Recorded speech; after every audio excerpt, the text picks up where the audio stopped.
Hi. Last week I promised you a video on Monday, which would have been Bekah's 23rd birthday. However, some very freaky things occurred, like we had explained in our Facebook Live video. The first part of our video was recorded, but there was nobody running the camera. And somehow the camera stopped. A few minutes lapsed, and then the camera was restarted. When we were finished recording, I got up, turned off the camera, and it found that it had made 2 videos. However, when I stopped the video at the end, something was really crazy because the ending that we recorded is not included in that last piece. And I know it was recording because I stopped it. So, the freaky incidents is why I've had to do what I've had to do. I took those videos and I put them together, edited them, and then I was going to save them and bring you a video. Well, that did not work either. Something was preventing it from downloading to my phone.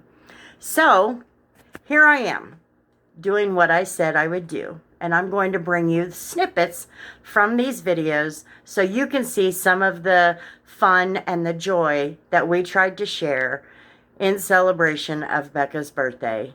So enjoy this, and I'll talk to you in a little bit.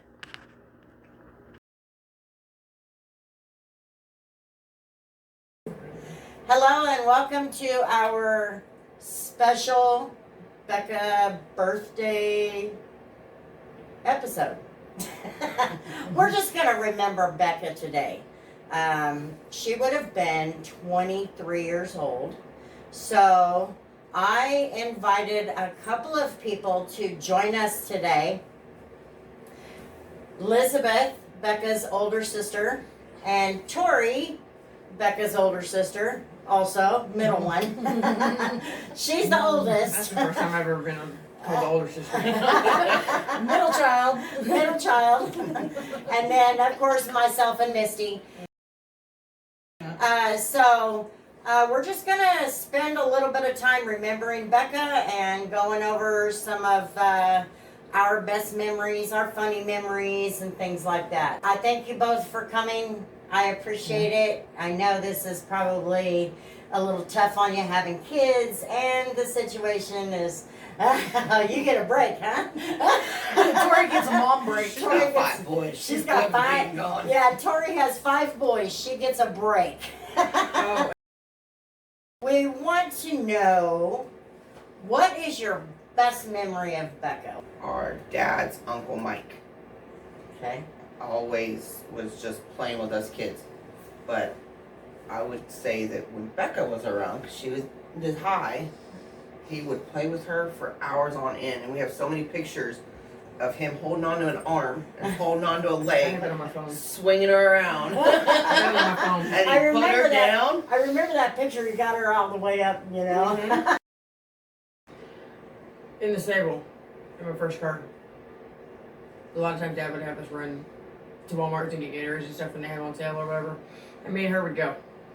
Well, and you know that you experienced this too, I bet. With the stable, the steering wheel, you could do this with one hand, and the car would just do this down the road. It's kind of scary. And she'd be riding in the front seat, jamming out to Kanye West song. No, Heartless. Oh, okay. And she'd always want me to throw the steering wheel. That sounds scary. That car was scary. And I had a 16-year-old in that car. Oh, glad I didn't know. What I don't know will hurt me, right? Right. No, They we tell survived you, it. We tell you the stories years later, so then you can't be So mad. that I can't.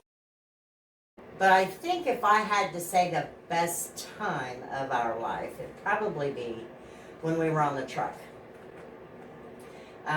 When I had her on that truck, now granted, we had some battles because she didn't want to do her schoolwork. She didn't want to do all that stuff. But when we weren't dealing with that, it was cool. I mean, she loved to take pictures. You know, she she had the bunk decorated with her funky posters and Taylor Swift and a couple of these One boys. But anyway, she had those walls up on the truck decorated. But I would say it was that time that she was on the truck. I mean, we went through everything. We went through tornadoes. You know, we went through a tornado in Skiatook. It crossed the highway in front of us. And she's like, I'm getting in the back. And you could hear, it was funny, you could hear her slam that curtain, and the curtain velcroed. Out. And when it was all over, she came back up and she goes, "Are you out the curtain? Are you sure? Are you sure?" I mean, it was funny. And Just sticking her head through there. yeah, and then she goes, I covered myself with pillows in case I went flying all over the place. But you have to know, Bekah, when she got stressed, she tried to be funny. You know? I could just see all of it.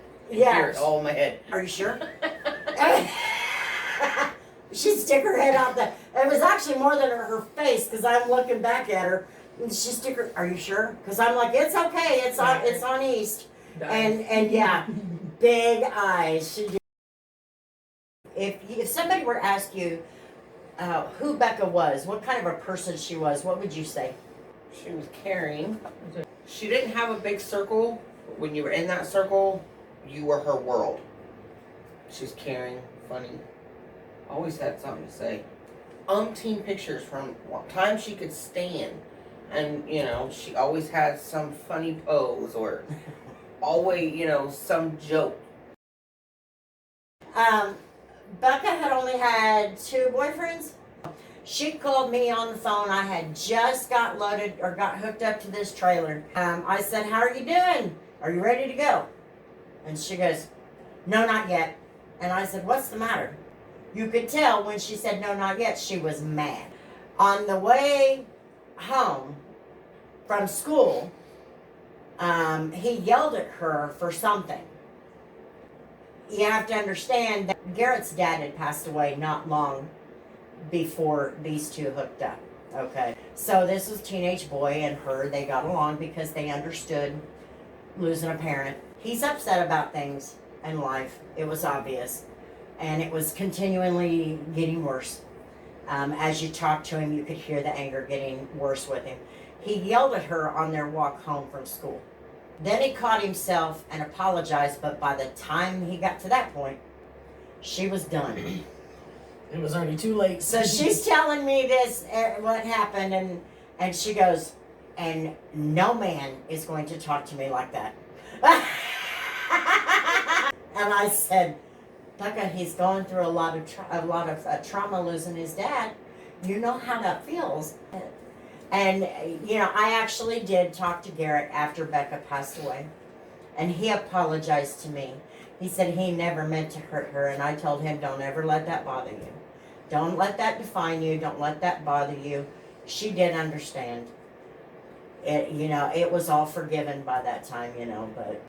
This is how it's going to be. Yeah, she was very set in her standards. Anybody had if they needed advice, you're going to get it. And So she was pretty straightforward. This is how it's going to be no matter what. Yeah, she had her standards. I can see where she'd get that from.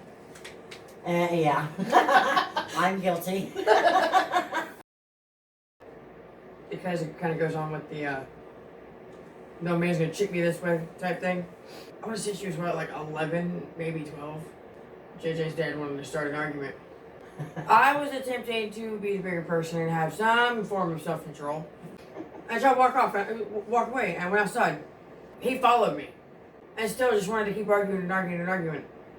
About halfway across the parking lot, when he tried to escalate the argument and reached out to try to put his hands on me, she turned around and punched him square between the nostrils. That's one thing I will never forget. She turned around. Like, she was like this tall to him. When it happened, she just turned around and just got him dead center right between the nostrils. Okay, Elizabeth, what do you got? there was a 10-year age gap between the two of us. So when she's hitting those points in life, I'm coming up on teenage years.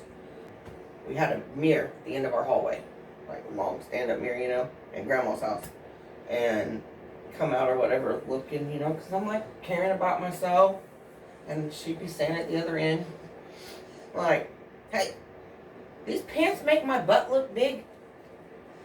She gets all serious. You know where this is going, don't you? I can't do. I gotta be serious. Bub, it's not the pants. It's not the pants. It's not the jeans. She was always like super, like almost sounds like she's from Britain. It's not the pants. Every time, no matter how many times I asked her, I get the same response. All of those years. And that's the one thing. Misty, do you have any questions that you wanted to ask? I know I wanted to give you an opportunity. Mainly this one's for Elizabeth and Tori. Was she the kind of like younger sibling that is that annoying, crazy little sister that kind of sort of gets on your nerves from time to time? Want to follow you? I should start this one or not. They had their. It was definitely when I got pregnant with Bekah. I was losing my own bedroom, and I was not okay with it. We were supposed to be moving her into her own room, and then boom, I'm pregnant. Well, she lost her room, and Elizabeth was not happy. I was almost 10. Yeah, You get your own big girl room. Yeah, Elizabeth was 10 years old. My girls are all spread apart. I think our biggest thing was such the age gap. But it was the age thing, I think, you know. Because I may have been mad at the world if she was here and I didn't get my own room. But as soon as she came home, whole different kid. She was, yeah. You know? She was, that was actually kind of a big shock to me and Mike. That, you know, we were concerned about the response from Elizabeth when we brought Bekah home. But as soon as there were times I had to tell Elizabeth, I got it. Oh, you want to be the mama hen? I got it. We would. Was she kind of like sassy like Bristol is as a toddler? Oh, that's a walking Bekah. Literally. Like, here real quick, last night, not a lot of the family in Oklahoma has seen her other than just some pictures. Because I don't get down there very often. And every one of them, even Aunt Dee, who was like 75, was like, oh my goodness, the only difference is the hair. And then she starts talking and it's like, oh, there she is. Yeah. But yeah, very sassy. Very, very sassy. Yeah. But the mouth, That is right there. yeah, that's Bekah. Bekah was a smart aleck. Do you see any of that in your boys? Only one of them knew. Well, Actually, the only one of them actually knew her. So, in the end, he's. Yeah. Yeah. Go yell at him one time. Tell him slam the door. Becca said, "Shut up." JJ? Yes. Right after she passed away, she yelled at him because he was being bad. Oh yeah, and he slammed the door and opened. Shut up! And Becca said, "Shut up." Oh, well, that's right. That was a. I think she called mom. Because he was like two and a It was half. just a few. I He remember. got in trouble for something, and he ran in his room, slammed that door. I had enough time to walk 6 feet across the room and come back to the door. Becca says, "Shut up!" and then slams it again. I remember that phone call now. I wanted to ask you how that loss has affected your lives, if you could pinpoint that to it, you know, something like that. And then what is it that you miss the most? What affects me most about it? Am I supposed to mourn the loss of my sister on December 12th or celebrate my child's birthday? That's hard for That's me. got to be difficult. Like, I don't know if you noticed, but this last birthday of his, I didn't even put anything on Facebook. Play off of that. I'm in a different situation where I do have one that would be old enough to know her, but all I got is a couple pictures, which they are in his scrapbook with them. and they put her obituary in there. But Right. and then now I have a kid who, you know, like, and having a step kid involved in it who's 13. I'll talk about, you know, my sister or something, and he's just like, what? Because he only knows of you, you know. But he's older, so he like understands. But finally, his dad had to sit him down and explain to him what, you know. But with Bristol, where do you even start? I think. I just think the way it's affected me the most in that sense is having the kids, you know, all of them except for JJ and Rhett being, you know, younger. Like, there's firsts you had with her that I'll never have with her. Like, my favorite memory with them two is Bekah getting to be there to go pick out her wedding dress with her. I'll never Yeah. have that. That's true. Oh, good God. I never thought about that. And I was actually just, who was it? Was it you I was talking to? We were talking about it last week. We were talking about, what were we talking? What brought that up? The picture on the table. We were talking about it on the live last we were week. talking about it on the live. I put that picture of Bekah in that blue dress on the table. Thing, what is it you miss the most?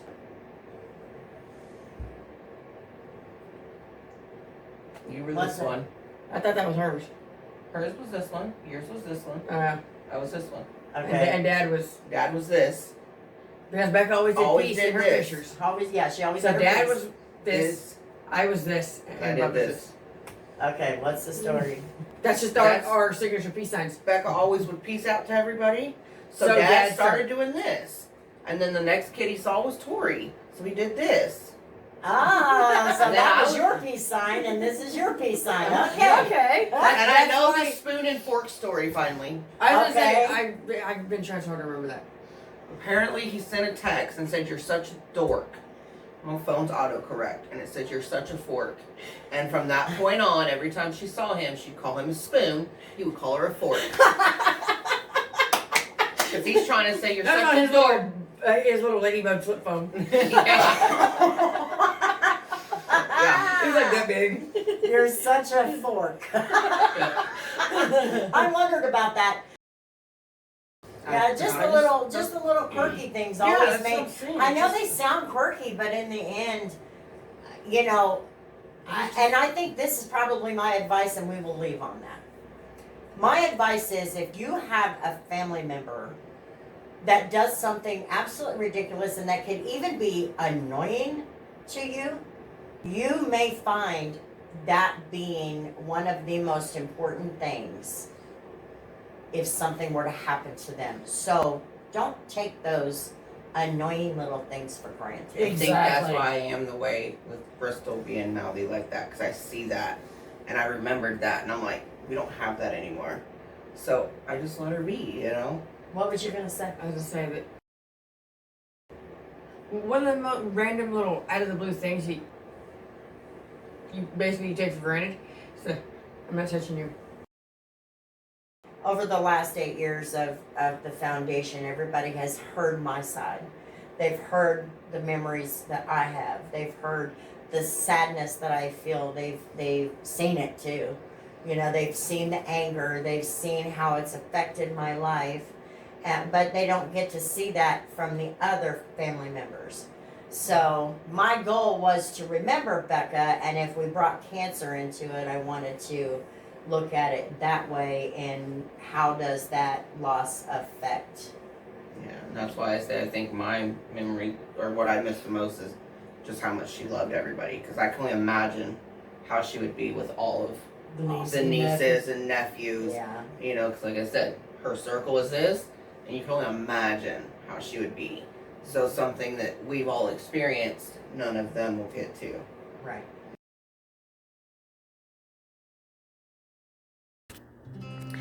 And there you have it. That was our conversation that we had intended to bring to you on Monday for Bekah's birthday. And of course, the freaky incidents prevented us from doing so. Let me just first say thank you always for supporting myself and my family and my organization. Without you, we would probably not be as well off on this journey as we are now. We miss Bekah. We miss everything about her, and that will never change. And here's to another year. Maybe we can recover from this virus and start working hard and helping out some more families. So happy birthday, Bekah. We miss you. We love you.